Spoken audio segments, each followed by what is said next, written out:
ఆ దేశంలో కొందరు గొర్రెల కాపరులు పొలంలో ఉండి రాత్రి వేళ తమ మందను కాచుకొనిచుండగా ప్రభుదూత వారి యొద్దకు వచ్చి నిలిచెను. సో ప్రభుదూత కాపరులు అంటే గొర్రెల కాపరులు దగ్గరికి వచ్చి నిలబడింది. సో చూడండి, దేవుడు మన ఒక సైంటిస్ట్ దగ్గర పంపలేదు, ఒక లోకం ఉన్నటువంటి మేధావుల దగ్గర పంపలేదు, మరి ఈ లోకంలో అన్ని ఉన్నటువంటి శ్రీమంతుల దగ్గర పంపలేదు. కానీ దేవుడు గొర్రెలుగా వస్తున్నటువంటి ఆ గొర్రెల కాపరు దగ్గరికి దేవుడు వచ్చాడు. అందుకే దేవుడు ఏంటంటే దీన మనసు అనేది దేవుడు చాలా ఇష్టమైనది. ఎందుకంటే యథార్థ ఉదయం దేవుడికి ఇష్టమైనది. అక్కడ అయితే ఆ దూత భయపడకుడి, ఆ దూత ఏంటంటే భయపడకుడి, ఇదిగో ప్రజలందరికీ కలగబో మహా సంతోషకరమైన సువార్తమానము నేను మీకు తెలియజేస్తున్నాను. చూడండి, ప్రజలందరికీ అన్నాడు, కానీ ఇక్కడ ఒక తెలంగాణ అని ఆంధ్రప్రదేశ్ చెప్పలేదు కానీ ప్రజలందరికీ కలగబోవు శుభ వర్తమానము అంటే మంచి వర్తమానము, మంచి సంతోషకరమైనటువంటి జాయ్ఫుల్నెస్ సంతోషం అంటే పట్టజాలనంత సంతోషము, సృష్టి యావత్తుకు కలిగినటువంటి మా ఆనందం అని ఎంచుకోండి. అటువంటి సంతోషమైనటువంటి వర్తమానం చెప్పారు.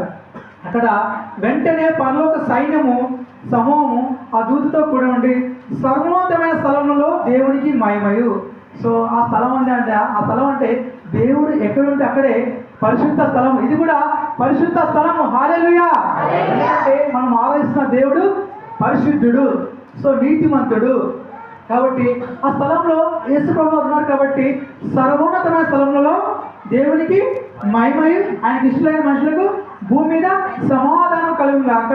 సో నిజంగా చాలా మంది ఈ రోజుల్లో శాంతి సమాధానం లేక బాధపడుతూ ఉన్నారు. కానీ యేసుతో ఉంటే నీకు సమాధానం ఉంటుంది. ఎందుకంటే ఇమ్మానుయేల్ అనగా దేవుడు మనకు తోడున్నాడు.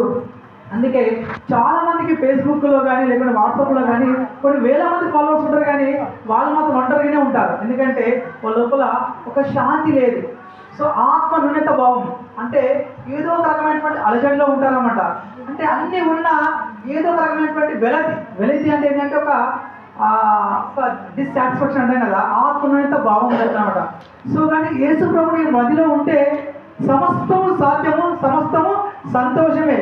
మరి యేసయ్య పుట్టడంతోనే మరి సృష్టికర్త దేవుడని ఆ జ్ఞానం గుర్తించారు, ఆ శాస్త్రం గురించారు, ఆ పరిశీలన గురించారు. మరి గొర్రెల కాపులు అనగా ఆ రోజుల్లో యూదా ప్రజలలో ఏంటంటే చిన్న చూపు.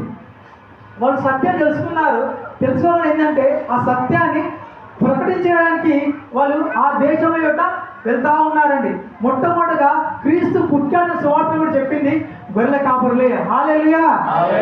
చూడండి, గొర్రెల కాపరులు తమతో చెప్పిన సంగతుల గురించి విని వారందరూ మిక్కిలి ఆశ్చర్యపడి అయితే మరియు ఆ మాటలని తమ హృదయంలో తలపోసుకొనుచు భద్రం చేసుకున్నాను. అంతటా ఆ గొర్రెల కాపరులు తమతో చెప్పబడినట్టుగా తమ విన్న వాటిని కన్న వాటిని గురించి దేవుని మహిమపరచు స్తోత్రం చేస్తూ తిరిగి వెళ్ళిరి. చూడండి, ఆ గొర్రెల కాపరులు అంటే విద్యలేని పామరులు, కానీ ఇక్కడ దేవుడు కావాల్సింది హృదయం. ఎందుకంటే ఆయనకి ఇష్టమైన మనుషులకు భూమి మీద సమాధానం కలుగుగాక. హల్లెలూయా. మరి ఆ గొర్రెల కాపరులు ఆ సువార్తను విని ఆ శుభవర్తమానాన్ని ప్రజలందరికీ తెలియజేస్తూ ఉన్నారు. మరి వాళ్ళు భయపడలేదండి. దేవుడు చెప్పింది కదా, మీరు భయపడకుడి. ఎందుకంటే మనం భయపడద్దు. ఎందుకంటే మన దేవుడు మన తోడు ఉండగా మనకు భయమేలా, దిగులేలా, కురుగుబాటేలా. సో ఏమో అయిపోతుంది, ఏమైనా ఏది కాకపోయినా క్రీస్తు మనతో ఉంటే సమస్తము సాధ్యము. హల్లెలూయా. కాబట్టి ఎన్ని ఉన్నా, ఎందుకంటే ఇమ్మానుయేలు దేవుడు మన తోడుండగా ఎన్నోసార్లు కృంగిపోతూ ఉంటాము, ఎన్నోసార్లు మనతో ఎవరు మాట్లాడలేదు అనుకుంటాము, అందరు ఉన్నా కూడా ఒంటరివాడిగా ఉంటాం. కానీ దేవుడు ఏమన్నాడంటే, బిడ్డా నీ ప్రార్థన నేను విన్నాను, నువ్వు ఎన్నిసార్లు ఆ రూమ్లో కూర్చొని కన్నీరు వచ్చావు, నీ కన్నీరు అంతా కూడా నా బుడ్డిలో దాచుకొని ఉన్నాను అని దేవుడు చెప్తా ఉన్నాడండి. ఎందుకంటే చాలాసార్లు నువ్వు కృంగిపోతున్నావు. బహుశా అందరూ ఉన్నా కూడా సో కొంతమంది 10 మందిలో ఉంటాం, కానీ ఎవరితో ఎవరు మాట్లాడుకోలేము. ఎందుకంటే పక్కనే ఉంటాం, కానీ వాట్సాప్లో హ్యాపీ బర్త్డే చెప్తాం, కానీ కలిసినప్పుడు మాత్రం ఫిజికల్గా హ్యాపీ బర్త్డే చెప్పలేని పరిస్థితి ఉందండి. అంటే వాట్సాప్లో చెప్తాం, కానీ ఫిజికల్గా వచ్చినప్పుడు మాత్రం చెప్పలేము. ఎందుకు? ఏం మాట్లాడాలి? సమాధానం లేదు, శాంతి లేదు, నెమ్మది లేదు. సో హృదయంలో నెమ్మది ఎప్పుడు ఉంటుందంటే దేవుడి వాక్యం అంటే క్రీస్తు మనలో ఉన్నప్పుడు ఏమాత్రము సమాధానం ఉంటుంది. మరి ఆ యొక్క అంటే గొర్రెల కాపర్లకి నాలెడ్జ్ తక్కువ, కానీ వాళ్ళకి దేవుని విషయంలో నాలెడ్జ్ ఎక్కుందండి. సో ఈ లోకపరంగా కొన్ని విషయాలు వెనుకబడిపోవచ్చు, కానీ దేవుని విషయంలో నాలెడ్జ్ మనకి అవసరం లేదండి. ఎందుకంటే ఆత్మలో ఆనందం, ఆత్మలో సంతోషం. సో ఇలాంటి సాహసంలో ఉన్నప్పుడు ఏంటంటే దేవుడు మనతో ఉన్నాడు కాబట్టి ఎన్నో కార్యాలు చేస్తూ ఉంటాడు దేవుడు. కాబట్టి ఆ పశుల పాటలు జన్మించాడంటే సృష్టికర్త అయిన దేవుడు తగ్గించుకున్నాడు కాబట్టి ఆయన హెచ్చించడానికి ఒక రోజు. మనం కూడా ఎన్ని విషయాలన్నీ కూడా ఉన్నప్పటికీ మనం తగ్గించుకోవాలి. వేటి విషయం తగ్గించుకోవాలంటే దేవుడు మనతో ఉన్నాడు కాబట్టి మనం కొన్ని విషయంలో తగ్గాలి, ఆయన హెచ్చించాలి. సో దేవునికి మహిమ రావాలి. అంటే రాజులో రాజు అయినప్పుడు కూడా ఒక చిన్న పశుపాల పుట్టాడంటే ఆయన స్థలం లేదా? ఆయన అనుకుంటే ఎక్కడైనా పుట్టవచ్చు కదా. కానీ దేవుడు ఏంటంటే సృష్టికర్త దేవుడు ఏంటంటే సో దీనత్వాన్ని కలిగి ఉన్నాడు. మన దేవుడు దీనత్వాన్ని కలిగి ఉన్నాడు. సో ఎందుకు అంటే అన్ని ఉన్నటువంటి కుండలో నీళ్ళు అటు తొలుతాయండి. సో సగం ఉన్నటువంటి నీళ్ళు ఏంటంటే అది బిందె కానీ అటు ఇటు దొక్కుతూ ఉంటుందండి.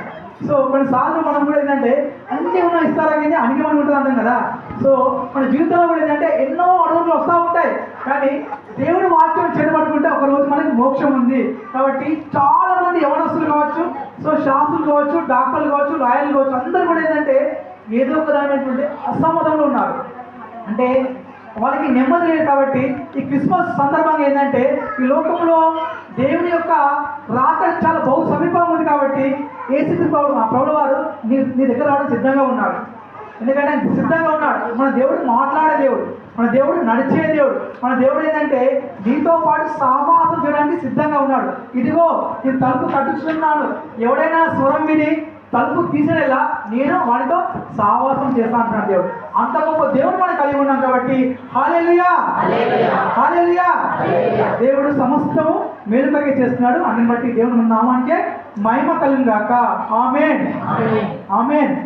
హల్లెలూయా, హల్లెలూయా.